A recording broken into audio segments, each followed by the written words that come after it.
Welcome back, everybody.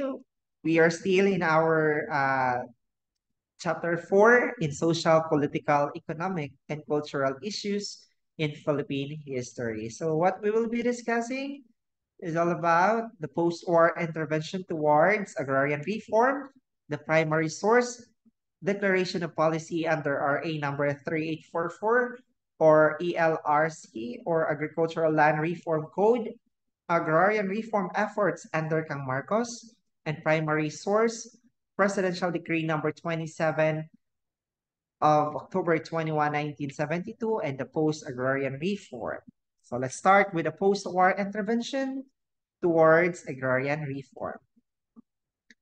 Rehabilitation and rebuilding after the war were focused on providing solution to the problem of the past.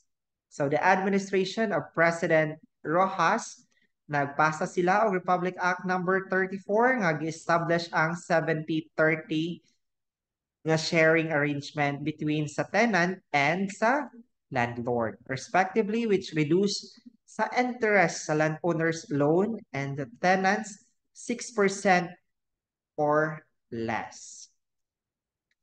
So, ang government also nag-attempt sila o i-redistribute ang mga hacienda lands, falling prey to the woes of similar attempts since walay support nga gihatag sa mga peasant farmers nga gihatagan who were given lands. So, under the term of Elpidio Quirino, atong tanawon din kung unsa na pud iyahang na-establish. So, iyang na-establish ang LASIDECO, which was the Land Settlement Development Corporation, para patasan or i-expand ang resettlement program para sa mga peasant na mga farmers. And kanipod nga agency no later on became ang kaning agency manino, ang kaning LASIDECO, nahimo na po ni siyang NARA, which was all about the National Resettlement and Rehabilitation Administration under sa presidency ni Ramon Magsaysay. So, gi-amend ni Ramon Magsaysay. And Magsaysay saw the importance of pursuing genuine land reform program and convened the Congress, majority of which were landed elites, to pass legislation para i-improve the land reform situation.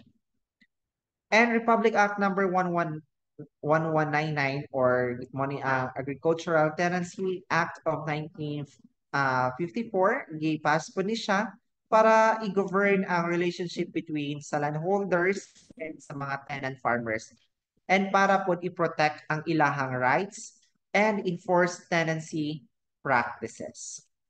So, sa kaning law, ang Court of Agricultural Relations na-create in 1955 para i-improve ang tenancy security. Nga naay fixed land rentals of tenant farms and para ma-solve ang katong mga alitan sa pag-file by the land ownership and the peasant organization. So the Agricultural Tenancy Commission, gi-establish po ni siya to administer sa mga problems nga nahimo sa mga tenancies. Next term was the ACCFA or Agricultural Credit and Cooperative Financing Administration. I-create ni siya para mag-provide og naay mga warehouse facilities and para i-assist ang mga farmers in marketing their products. No, sila ang mag-plastar sa mga farmers nga unsaon pag-market ang ilahang mga products like mais, bugas, mga lubi and many more. And also with the help of with the help of ACCFA, napud sila ma-provide nga mga warehouse sa mga farmers.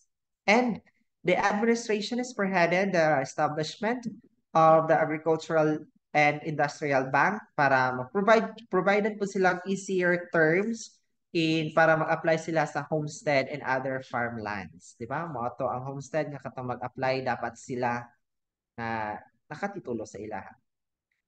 Ang NARA accelerated the government's resettlement program and distribution of agricultural lands para sa mga landless nga mga tenants or katong mga landless nga mga farmers or mag-uuma. So it also aimed to convince the members of Hawks, mo ni siya ang movement sa mga rebels sa Central Luzon.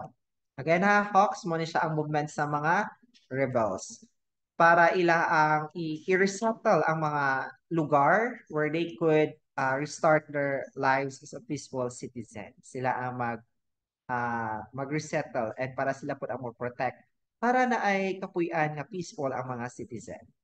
So despite a more vigorous effort toward agrarian reform, ang situation for the farmers remained tired since ang government lack of funds gihapon, no? And provided inadequate support services sa mga programs. So, di gihapon ta makaingon nga successful ni siya ang post-war intervention toward agrarian reform.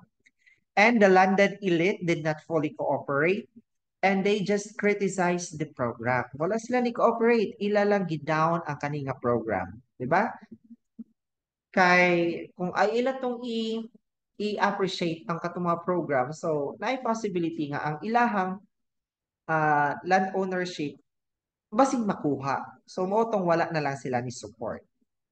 And a major stride in the land reform arrived during the term of President Diosdado Macapagal. So through the Agricultural Land Reform, money ang Republic Act number 3844 sa August 8, 1963. Ano siya? And here's the primary source sa katong Republic Act 3844 or katong Agricultural Land Reform Code or ELRC. So first is to establish owner cultivatorship and economic family-sized farm as basis of Philippine agriculture, and as a consequence, divert landlord capital in agriculture to industrial development para ma-achieve pod ang dignified existence sa mga peasant farmers or mga small farmers para ma-free sila sa pernicious institutional restraints and practices para ma-free sila sa mga injustices just like that. And to create a truly viable social and economic structure in agricultural nga conducive siya para na ay greater productivity and higher farm incomes para taas og mga incomes ang mga farmers and to apply all labor laws equally and without discrimination to both industrial and sa mga agricultural wage earners to provide a more vigorous and systematic land resettlement program and public land distribution para mahapsay. And lastly, to make the small farmers more independent para independent sila sa ilang kaugalingon and self-reliant and responsible citizen and a source of genuine strength in our democratic nga society. So kaninga code gi-abolish niya ang share tenancy sa Pilipinas and nag-prescribe siya o program nga i-convert ang tenant farmers to leases and later on owner cultivators. And it also aimed to free ang mga tenants from tenancy and emphasize owner cultivatorship and farmer independence, equity, dependence, equity, productivity, improvement, and public land distribution. So despite being of the most comprehensive piece of land reform legislation ever passed in the Philippines, ang Congress, ang Kongreso ani nga time did not make any effort to come up with a separate bill to fund its implementation despite the fact that it proved beneficial in the provinces where it was pilot tested. So kay wa naman gi atagan og sabi tawag ana nagyatagan og effort sa Congress so wala na siya na padayon. So ang naka-benefits lang ani is katong gi-pilot test nga provinces. And now atong tan-awon dinhi no? Puros man mga negative atong nakita. How about here sa agrarian reform efforts under Kang Marcos? So Ferdinand Marcos declared martial law in 1972, enabling him to essentially wipe out the landlord-dominated Congress. So para through his technocrats, no? Technocrats yun kayo ni si Marcos, he was able to expand executive power para mag-start og fundamental restructuring sa government. Gi-restructure ang mga fundamental or mga existing law sa government, including its effort in solving the deep structural problems in countryside or kaning countryside ka ng mga kayutaan sa kabasakan mo. So, Presidential Decree number 27 or the Code of Agrarian Reform of Philippines became the core, muna ang core sa agrarian reform during sa presidency ni Marcos. So, here's the primary source of PD number 27 on October 21, 1972. This shall apply sa mga tenant farmers of private agricultural lands primarily na devoted to rice and corn under system of sharecrop na hitabuha or lease tenancy na ay share makuha o na ay lease tenancy pod, whether classified as landed estate or dili. So, ang mga tenant farmers ng mga Filipinos, whether in land classified as landed estate or not, shall be deemed owner of portion constituting a family-sized farm of 5 hectares lang if not irrigated. If daily irrigated, 3 hectares if irrigated. Okay? 5 hectares if daily irrigated and 3 hectares kung irrigated. So in all cases, the landowner may retain an area of not more than 7 hectares if such landowner is cultivating such area or will now cultivate it. So for the purpose of determining the cost sa kaning land to be transferred to sa tenant farmer pursuant to this decree, so the values of the land shall equivalent sa 2.5 times the average harvest of 3 normal crops every year. Di ba? Kasagaran kay ikatulo mag-harvest and every year immediately preceding the promulgation of this decree.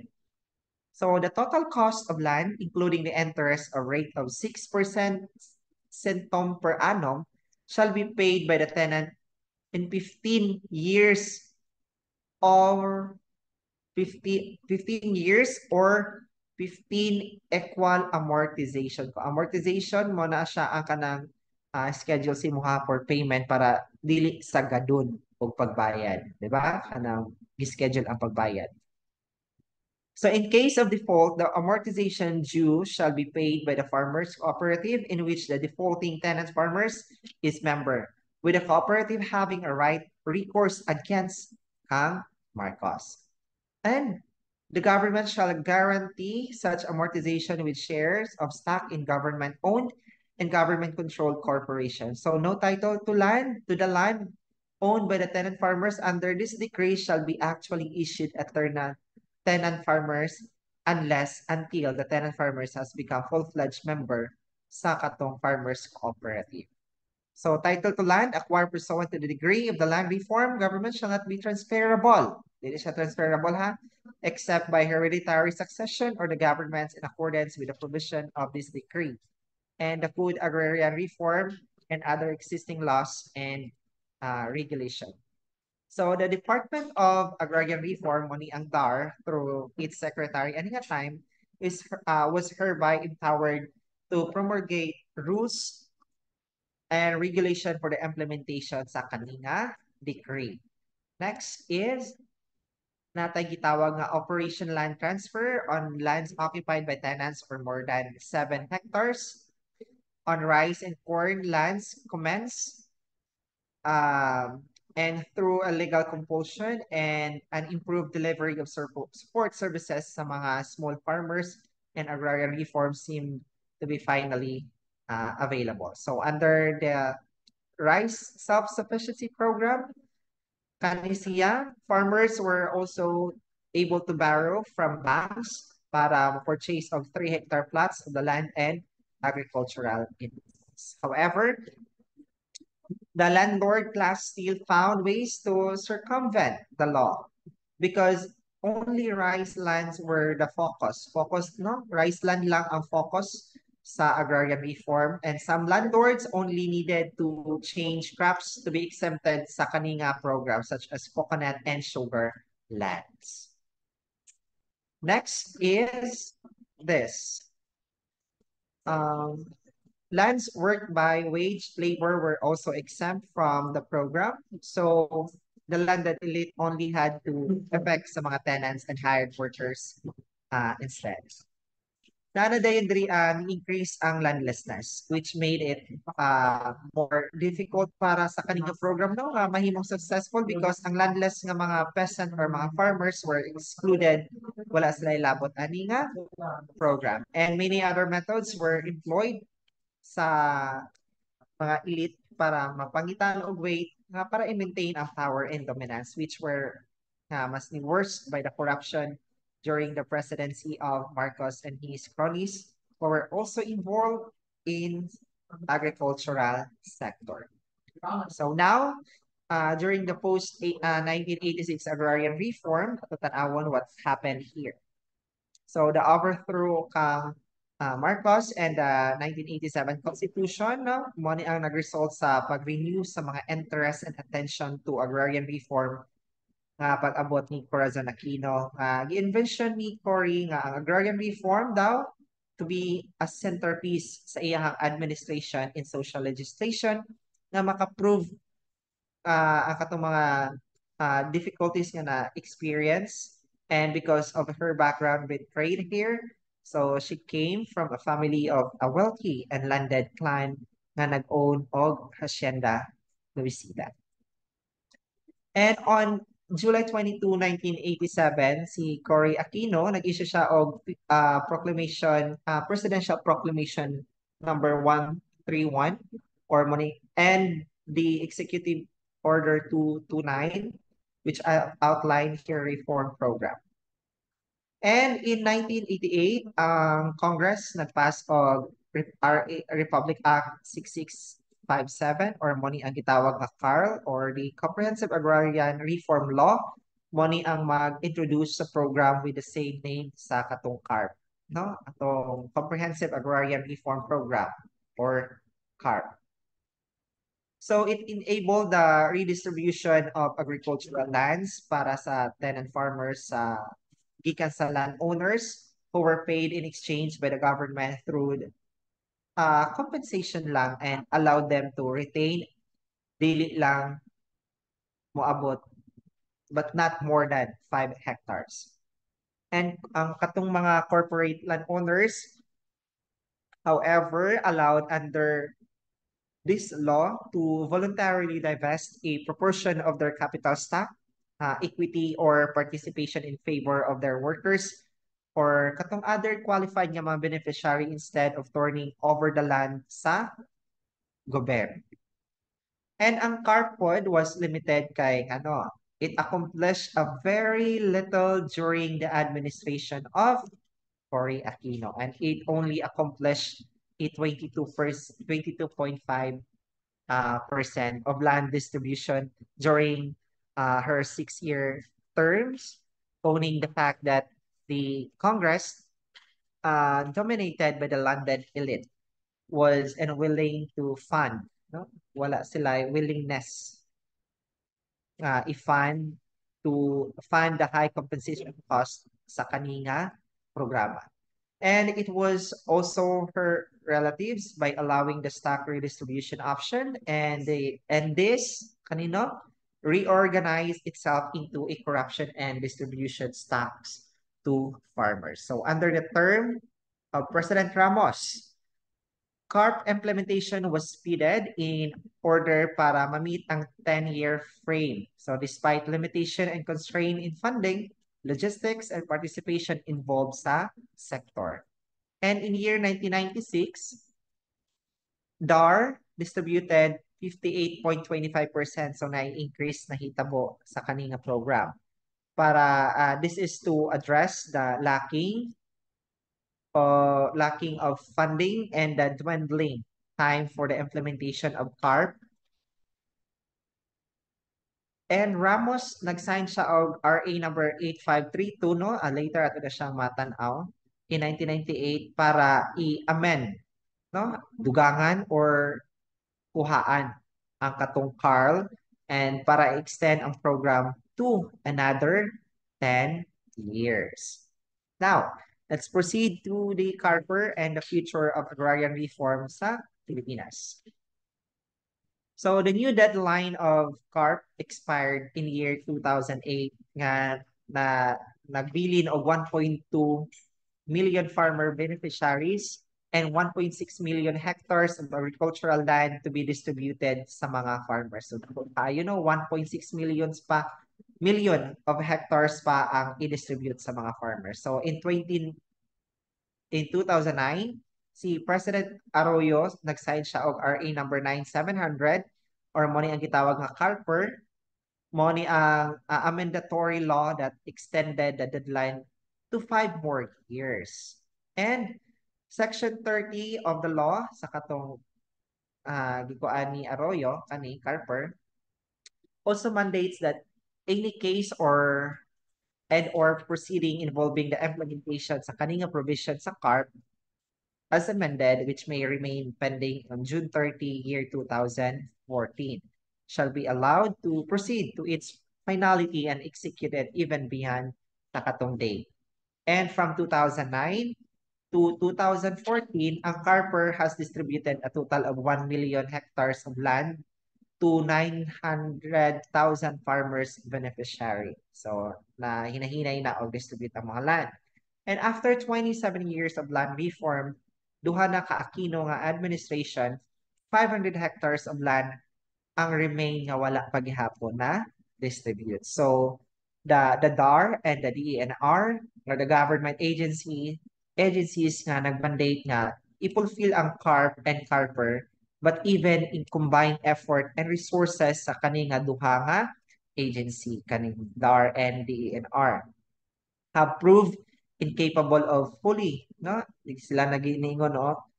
Prove nga incapable daw of fully achieving the goal of agrarian reform dinhi sa Pilipinas. And the same problem have plagued its implementation, the powerful landed elite, and the ineffectual bureaucracy of the Philippine government. So until these two challenges are surmounted and genuine agrarian reform in the Philippines remain but a dream sa mga Filipino farmers din, no, nga who have fighting for the rights to land ownership for the century during ani nga time. So until now, hopefully nga smooth na ang ato ang dagan in terms of land ownership sa kayutaan here in the Philippines, especially sa katong mga Filipino farmers. So that's it. Thank you so much.